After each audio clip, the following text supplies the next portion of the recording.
నమస్తే అందరికీ. ఐఎమ్ చంద్రశేఖర్, మహాజన రాష్ట్ర సమితి, ఆంధ్రప్రదేశ్.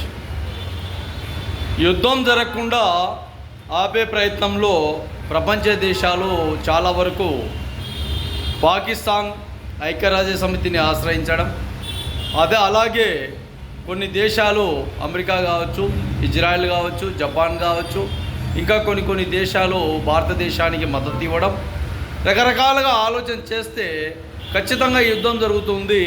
పాకిస్తాన్ చిత్తుగా ఓడిపోతుంది. పాకిస్తాన్లో ఉండే దాదాపు ఉగ్రవాదులు, తీవ్రవాదులు చంపబడతారు అన్న ఆలోచన తీసుకొని పాకిస్తాన్ వ్యూహరచన చేసింది. కాబట్టి భారతదేశంలో కూడా ఇక నుండి కూడా భారత పౌరులు ఎక్కడ ఎవరు చనిపోయినా కూడా వెంటనే 1కి 100 మందిని చంపే విధంగా భారత సైన్యం ఉండాలి.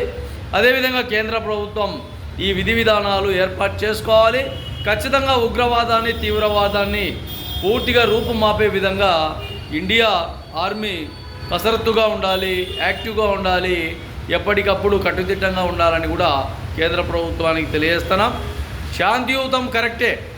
శాంతియుతంగా ఉన్నప్పుడు ఇబ్బందులు గురి చేసే ప్రమాదాలు చేస్తే మాత్రం ఇండియా ఎక్కడైనా కానీ ఎవరినైనా కానీ వదిలిపెట్టకుండా ఉండాలని కూడా మహాజన రాష్ట్ర సమితి ఆంధ్రప్రదేశ్ ద్వారా తెలియజేస్తాం.